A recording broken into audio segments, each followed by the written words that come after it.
Hey ho, my Totoros. This is Totoro RC Gamer here. And good day, guys. It's Torch. Today we're joined by Massive Head Gaming's John Kuraica, where most of us are familiar with his work on the series Red Crucible 2. So Torch and I got the inside scoop on all things MHG and RC2. So that's the general gist of why we wanted to talk to you, John, but of course, more informally, just really excited to hear the history of the project, Red Crucible, because Torch and I have been playing this game for such a long time. So if that sounds great, let's get right into it. Sure. Let's go. Cool. So I guess just general, if you could tell us a little bit about yourself and your history with the gaming industry. Okay. Yeah. So I went to my first job in the industry in 2001, many years ago, was with LucasArts. I had graduated from the Academy of Art San Francisco, and that was my first games industry job, the official job. I've had a couple of other smaller jobs at smaller studios while I was a student, but that was my official job with George Lucas. And I did communicate. I had interactions with George Lucas. He would come by once a week to LucasArts, and he would walk the corridors and just see what we're working on and ask us questions randomly. So I was privileged enough to be in some meetings, daily stand-ups with George Lucas, and got a lot of input. I saw how he thought, what he did, and it was really a great experience for a newbie in the industry at the time. I was there for about almost 2 years, and then I got poached by EA, Electronic Arts. Mm-hmm. What I mean poached is they actually called me up on my phone, desk phone, in the middle of the day. I'm like, "Who's this?" This is a EA recruiter. I'm like, "Whoa, wait a minute! How did you get my number? I mean, this is an unlisted number." So they had no. What's interesting? Sorry about that. Is they had a team. If you guys recall the Medal of Honor franchise at the time, Uh-huh. Right. it was actually it was a derivative of Steven Spielberg's movie Saving Private Ryan. Right. And Steven Spielberg had a game studio in his DreamWorks building in Los Angeles that made, I believe they made a game, Medal of Honor, and then EA came in and basically acquired the whole team. And I was hired. It was like a crazy period of time. It was like literally within a couple weeks, I went from being at LucasArts in Marin, north of San Francisco, down to Los Angeles, working at DreamWorks. And it was crazy because they had hired all these people. We were literally in, there was so many of us inside this big brother house. The facility, by the way, didn't look like a studio. It looked like an eccentric 1920s mansion. And we were all crammed in there. There were kitchens, there were dining rooms, there were living rooms, big screen TVs, there were couches. And we were like, they hired so many people. We got crammed in there. I was literally in a broom closet with three other developers. And it was crazy, but it was interesting. It was, again, being a noob like myself in the industry, only with a couple of years experience at that time. But it was hard. We worked like insane hours. We worked 7 days a week. It was back then, we worked, between 12 and 14 hours per day. Yeah, right. And it got so bad that on my way home at 11 o'clock at night, I had to stop at Target store, which was open 24/7 at the time near my apartment. And I had to buy fresh underwear, fresh t-shirts, fresh clothes because I had no time to clean my laundry. I just had time to take a shower, put on new clothes, go to work. That's it. So that lasted for about in that studio for about a year, and then there's a big controversy. You guys can look it up online called EA Spouse. I wasn't part of it. I didn't get into the lawsuit, but there was a class action lawsuit. Basically, EA was punished for treating its employees so badly. I got paid a fat paycheck, a couple of years down the line. I didn't even ask for it. I got it. I said, okay, cool. I'll put it in the bank. I'm good. I wound up working at the new studio in Playa Vista with them. Yeah, it was a very interesting time. It was like the heyday of first person shooters. It was awesome. But they weren't doing multiplayer. It was all single player, linear driven, story driven, single player gameplay. And I worked on a few different Medal of Honor franchise games. I've worked on the first one was Pacific Assault. Then it was European Assault, and then we called this one MOPAW, which was Medal of Honor Pacific. I don't know why they called it the same, but it was a PC version of the game. The other ones were PS2s. Yeah. After that, after they made a killing off these games, the whole team got laid off. It was like we came in one morning, got laid off. Then immediately I got hired by EA Redwood Shores. So I went to work on a game called Godfather. I bounced around the industry a lot. working from one place to another. Got a lot of experience. I learned a lot about first-person shooter. I should also mention that Red Crucible really got its impetus not from me working in the games industry. I actually at home, after working all these hours, I'd go home and work more on mods. And the mod I was in at the time was a Battlefield 1942 mod called Forgotten Hope, and I went by the moniker of G.I. Joe JK. That's where I got that name on the mod. And what was so awesome is because it was also multiplayer, and so I could go and experiment with arenas, with tanks, with things like that. And literally, we would upload it and have thousands of people playing it the very next day, and I'd get feedback immediately what I did right and what I did wrong. So I kind of really learned a lot on that. As a side note, I learned a lot about game development there as well. Yeah, so my history is in the games industry. I've got about 23 years experience working. 10 of it was being CEO of Rocketeer Games from about 2010. Well, actually, no, from 2007. But the game didn't come out, RC2, until 2010, and I left RGS in 2019. And I spent, like, again, 4 years. I was an academic program director at the Art Institute of Sacramento. I was able to bring a lot of aspiring students, get them into the game industry. I hired a lot of them at RGS, and basically that was a whole team was my former students, and we did a great. They did a phenomenal job on whatever they were asked to do. Yeah, maybe you mentioned that you started the project Red Crucible in 2007. What was kind of its beta phase? Red Crucible 1. That's a very interesting story. So basically, I was in 2014 and 15. I was a member of the mod Forgotten Hope 2, and they're still around, by the way. If anyone's curious to see what they've done, and so I was pretty involved creating arenas, creating gameplay, all the art side, vehicles. One thing I was really excited about is we took the battlefield tanks and put in realistic ballistics in those tanks.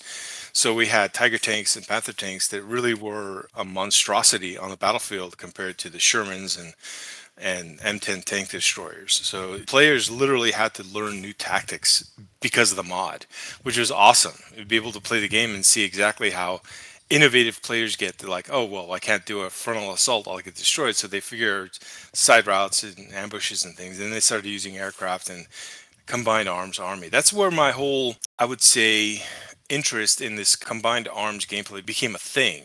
And so at one point, after a few years, I decided to kind of do my own mod at the time. And I had this idea to do Cold War gone hot mod. And I came up with the name Red Crucible, and purely by accident. And, I was looking at what a crucible is where you melt metal and you create the molten hot metal.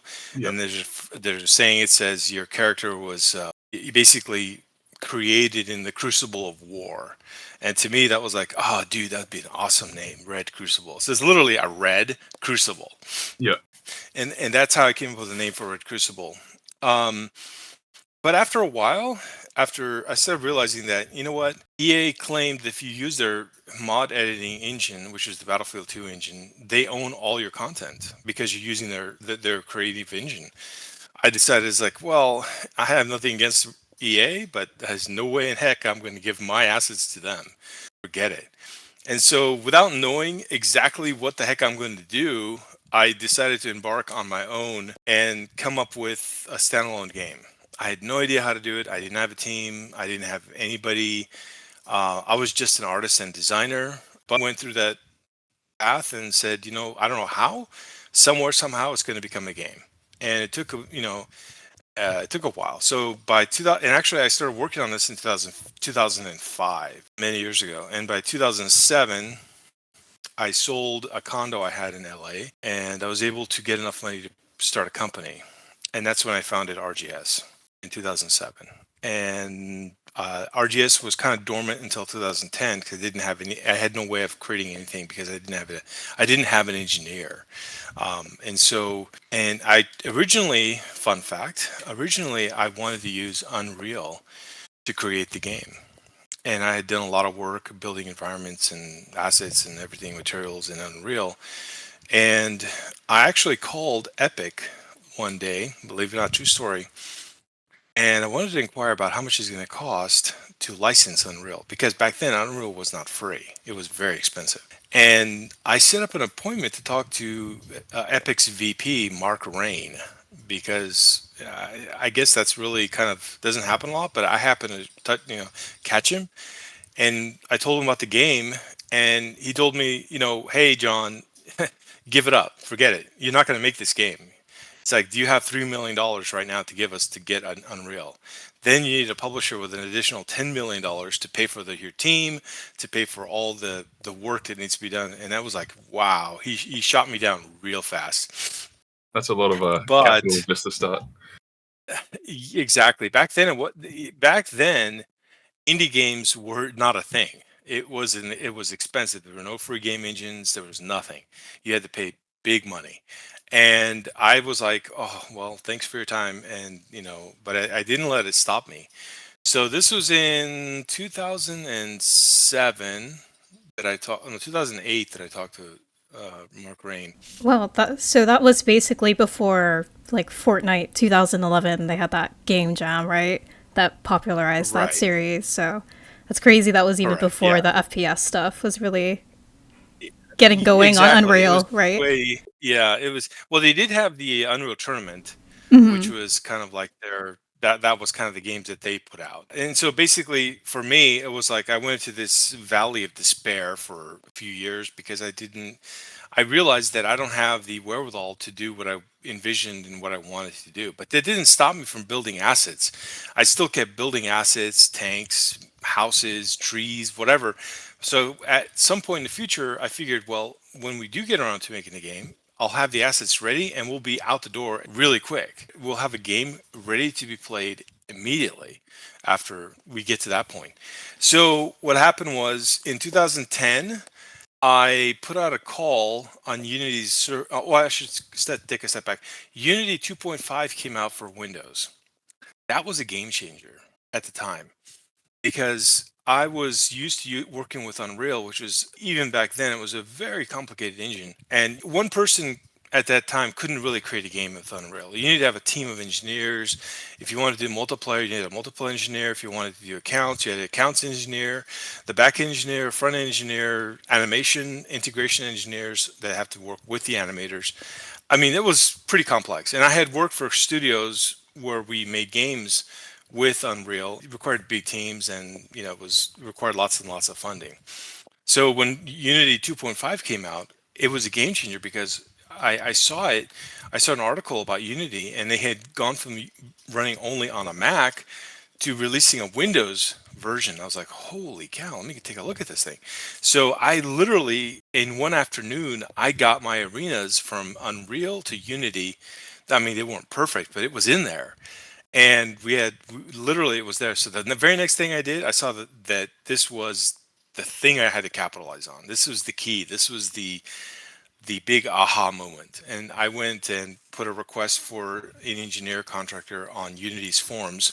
And that's where Lo contacted me back and said, hey, I'm interested, because I paid a fee to the engineer to basically help me put together a kind of a vehicle-based arena that had kind of like a training ground, if you will. So there were like obstacles, and there was a bridge, and by the way, this actually wound up becoming A7 arena. Oh wow! But before that, it was a desert arena. So the bridge itself, I made the terrain, the mountains and stuff, and we put up targets, and you can shoot at them.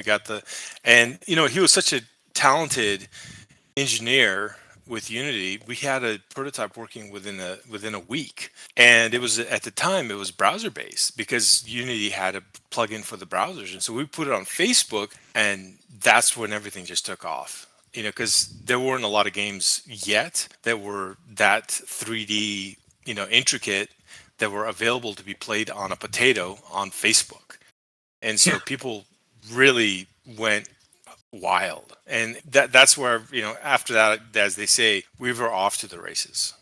So you've got all your designs, you got your engineer, you've got your engine. What was the next real challenge once you had everything to actually make the game? We went through phases of growth, and the challenge was to really be able to scale without crashing and burning. And Lowe was he was really, really talented. He created a multiplayer system. He basically, I believe, he took the stuff that was in Unity and expanded on it. And we had, within 6 months, we went from, I think within 6 months, we went from Red Crucible 1.0 to Red Crucible 1.5. And then within, I guess, shortly thereafter, we were out with Red Crucible 2. So before Red Crucible 2, there was no free to play. It was all pay to play, or it was completely free on the browser, but it was quite limited. And 1.0 was available for public? Or was it 1.5 it was, yeah, that was available through Facebook? 1.0 was for a short time available. It was basically our kind of alpha that we were working on, and it was getting a lot of traction.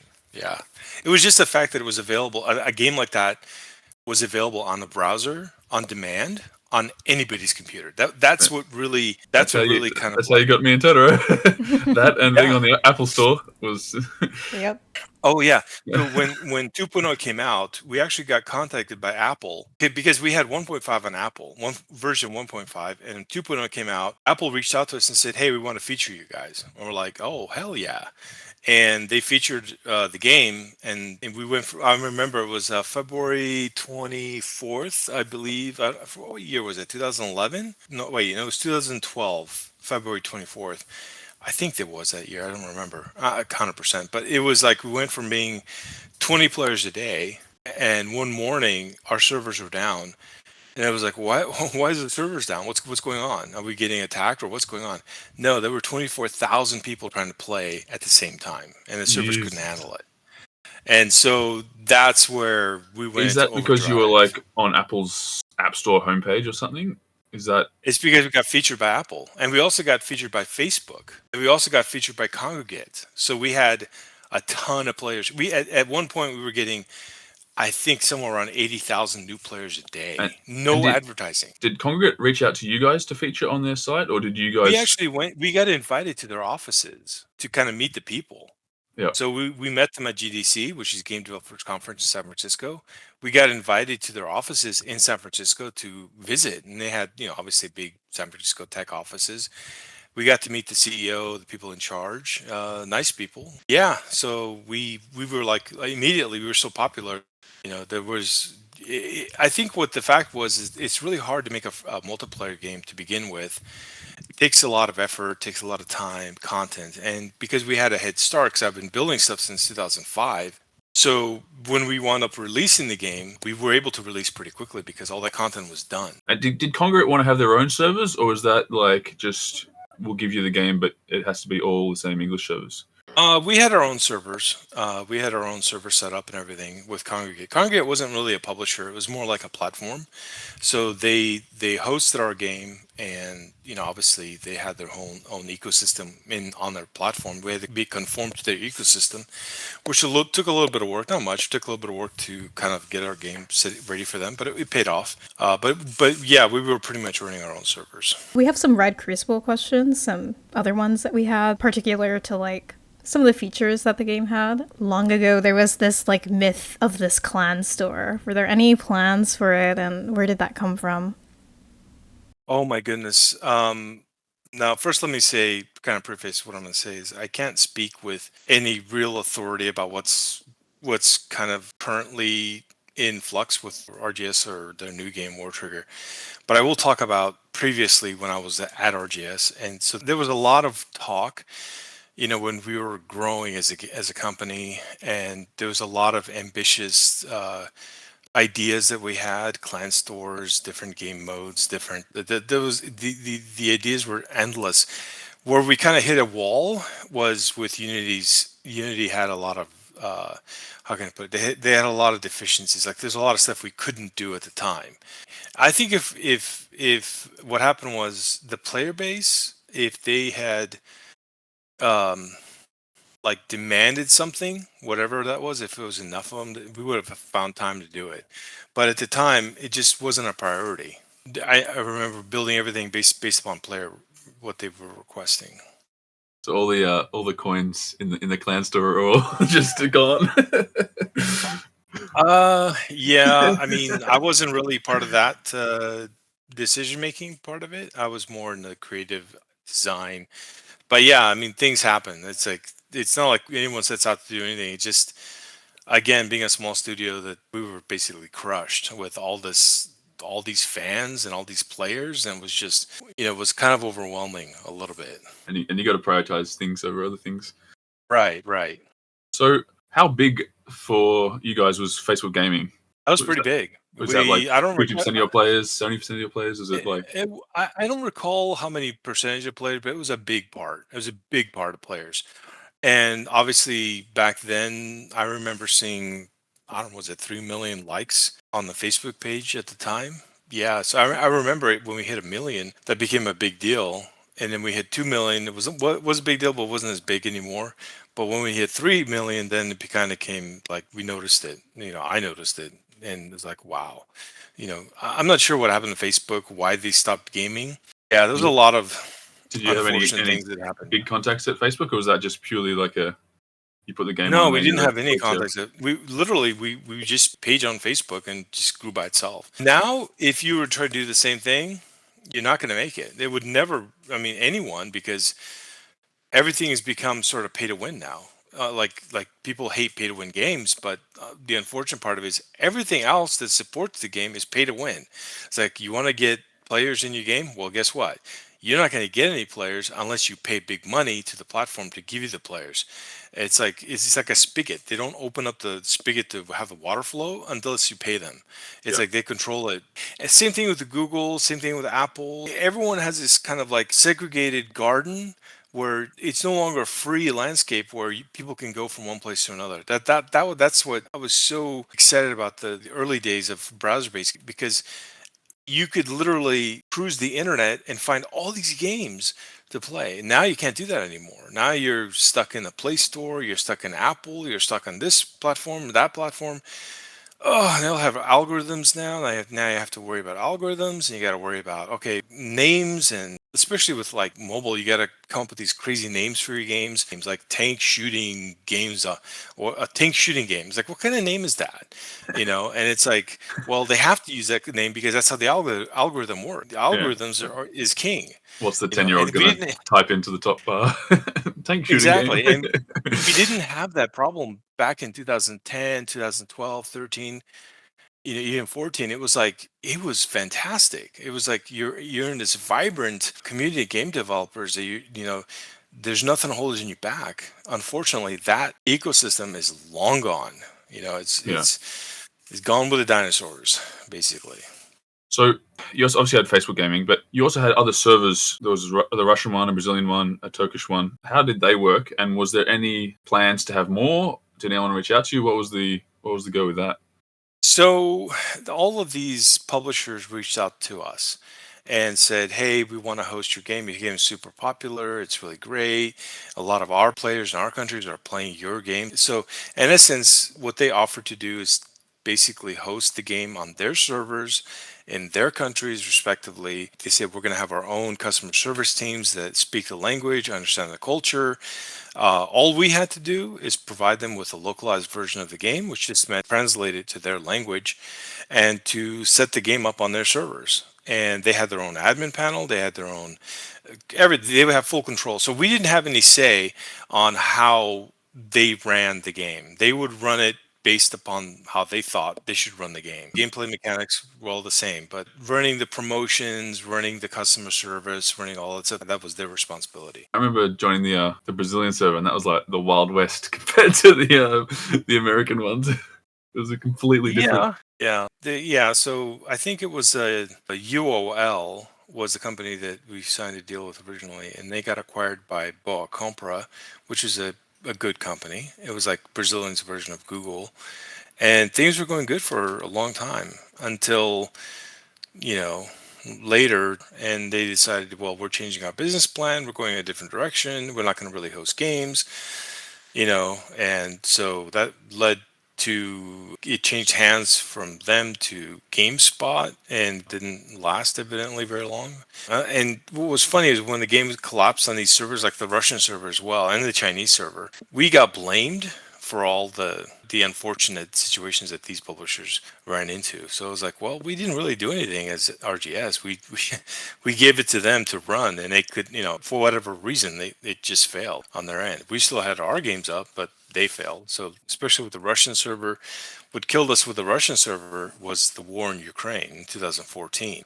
With the sanctions the U.S. had on Russia, that pretty much put the kibosh on our relationship with I the didn't even Russian think about that. publisher. Yeah, so a lot of stuff happened. Yeah. Yeah. Thoughts? You're up. Yeah. Just talking about all the things that went wrong with it, but beyond that, I guess, what do you think is your biggest accomplishment in regards to the Red Crucible series? I think it's the impact it had on a lot of players, especially younger players. I had no idea. I mean, when I got the idea for Red Crucible back in 2005, I had no idea that it was ever going to be what it became. It became sort of like a phenomenon, and I find it very humbling to see how much an effect, and even to this day, the game has on people, how passionate people are about the game, and that's something that I feel is my greatest accomplishment, is to have an impact on people.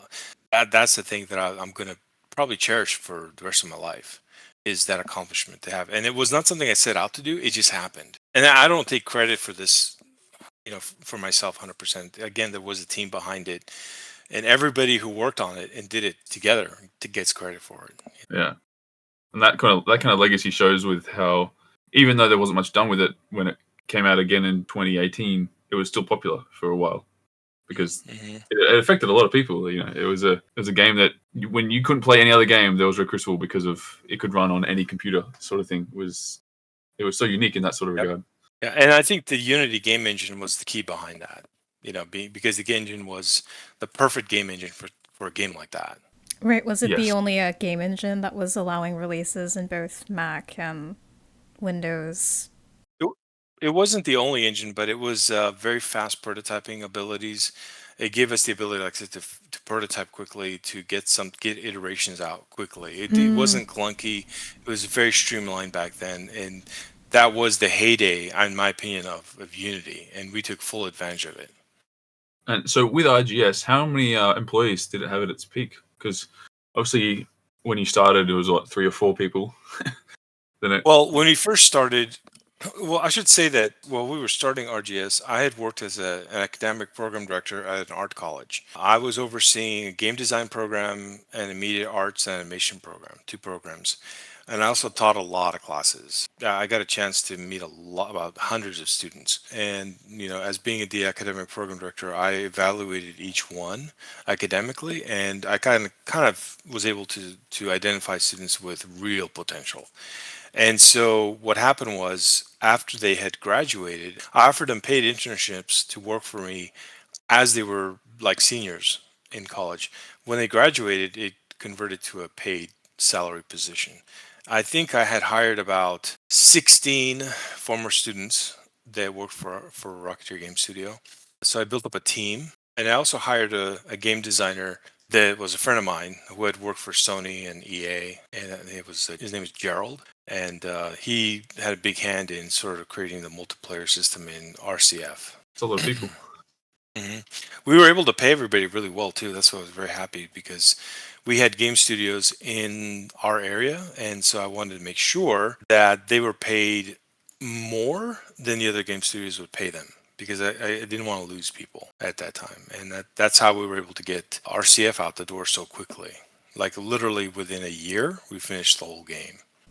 So did the growth of the studio kind of coincide with how quickly folks wanted to do releases of new guns and new maps and RCF ultimately?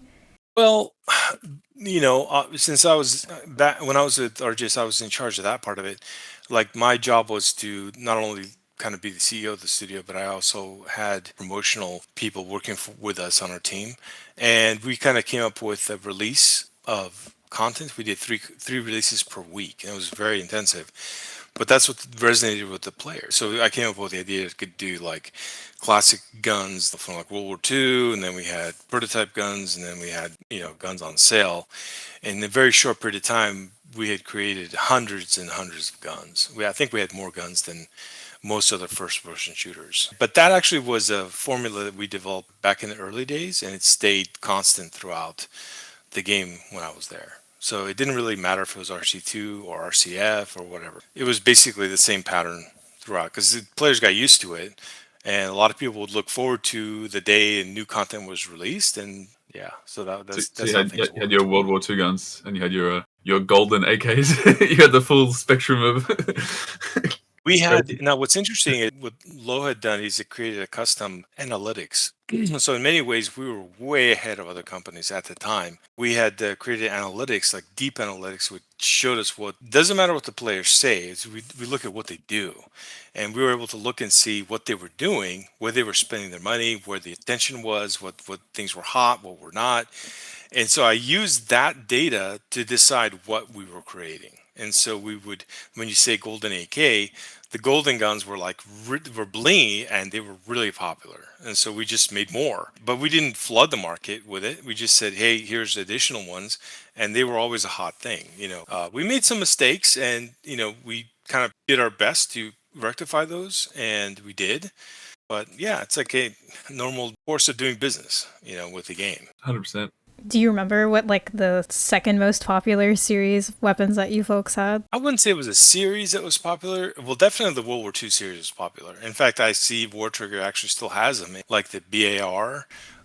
We had the SCG 44. We had the MP40.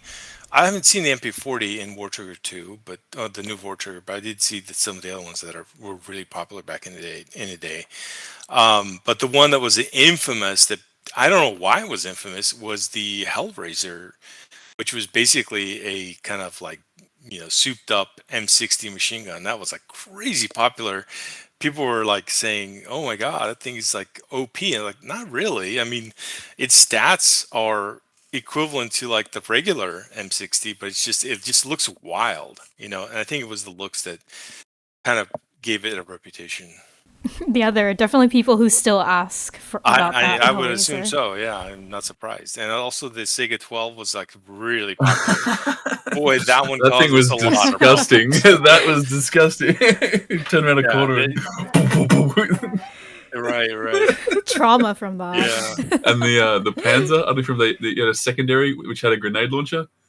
And that thing was disgusting as well. You'd walk around a corner. It was so fun. I found it.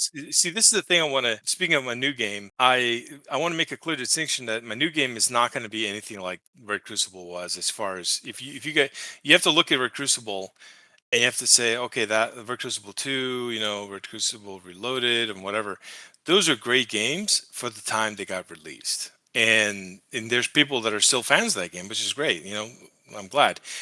But Red Crucible RCA is a different game. It's going to have different mechanics. It's going to be separate. It's not going to be anything like those games in many respects. So what I do want to do, though, is I want to get that feeling of excitement of playing a game into my new game. And so for players, the excitement they had in my original games, I want them to have the same excitement in a new game as well. That's the goal. Will we achieve that? We're going to try really hard, That's all I can guarantee. Yeah. Do you think there are any regrets or missed opportunities that you folks have regarding Red Crucible 2? Well, there is one really big regret that I have personally for myself. And this is not a negative remark on a team or anybody at the company, but just this is on me personally. At the time, back in when I was looking at, our next steps, I came up with the idea for Red Crucible Firestorm. And what I should have done in retrospect is I should have said, okay, we should focus our efforts on a mobile game, put one of our games like RC2 on a phone instead of going after something like a PC Steam-based game. There are other games that were also browser-based that were facing disaster. What they did is they pivoted in the right direction, and they became phenomenally successful on the phones. And I think that's probably what I should have done as sort of the person in charge. It's like I should have made the right decision. But at the time, cell phones are so new, there wasn't a lot of experienced people who really knew a lot about cell phone games at the time. Yeah, people who pivoted around that time, they made a lot of money. Like, I used to play a Facebook game called Backyard Monsters, right? And it was more of a, and it's pretty much Clash of Clans. So Clash of Clans literally pretty much ripped it off. If you can see videos online, they've copied everything, but they put it on a mobile phone. And well, Clash of Clans is still like probably the biggest mobile game today because they pivoted at the right time. You know what I mean? Yeah, yeah. It's like, back in the day, I think Red Crucible 2 had somewhere between 12 and 15,000 CCUs, which was like concurrent players, not daily players, but concurrent players. And so there was a game that we were competing with called COps or Critical Ops, and they were nowhere near as graphically intense as Red Crucible was, and they pivoted to mobile. And 3 years after being on mobile, they went from being a mediocre game to having 50,000 CCUs on their game.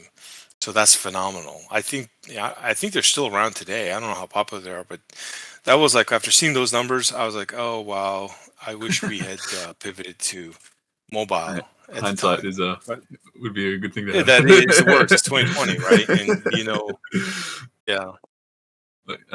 Do you remember what your highest count was? Player count online? I think it was like 15,000 CCUs. Like at one time was the highest. Yeah, at one time. Fair enough. I remember seeing a lot of 10,000s, but obviously, yeah. Yeah, I'm thinking like during Christmas and during big holidays, 4th of July, that's where we saw the peaks. Yeah, fair enough. And do you have a favorite gun and map for RC2? Oh my gosh, I don't really have a favorite map. I built all the maps. They're all your babies. I designed you can't, them all. Yeah, you can't love a kid any different.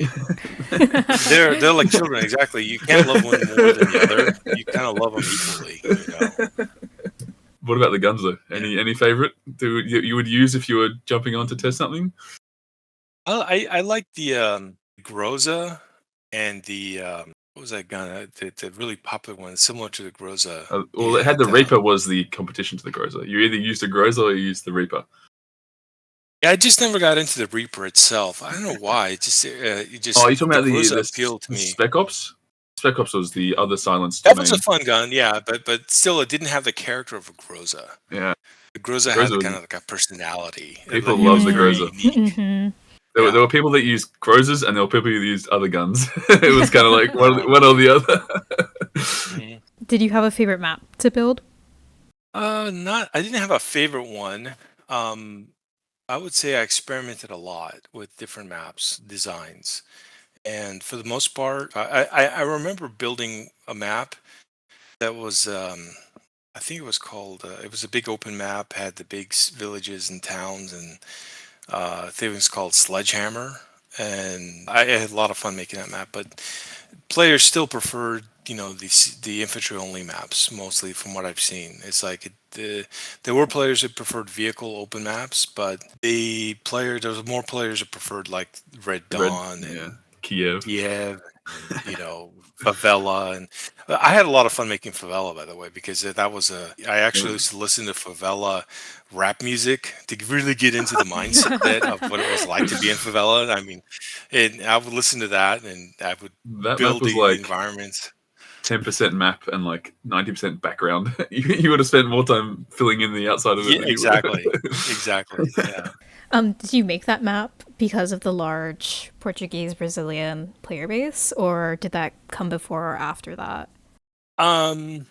It was kind of like, I think I created that because the Brazilians platform wanted to have like a local Brazilian map.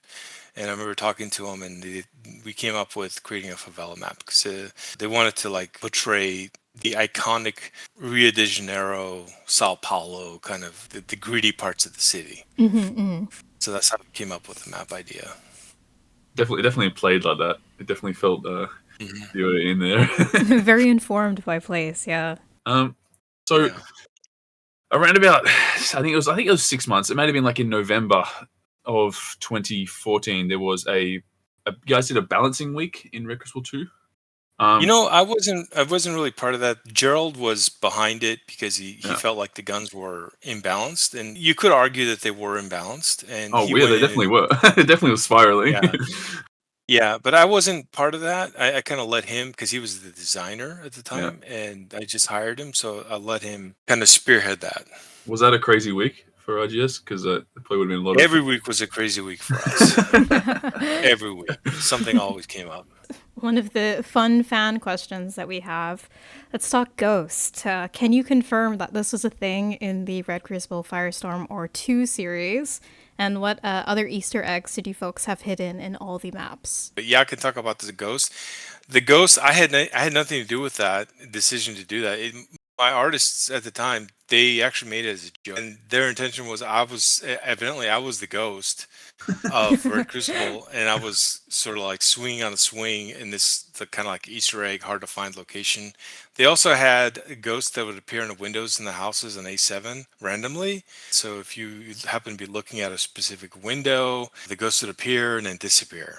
So I love Easter eggs in general, as far as putting little things in games that people have to find and stuff. So I thought it was kind of cool, but ultimately I think it was removed due to optimization purposes later on.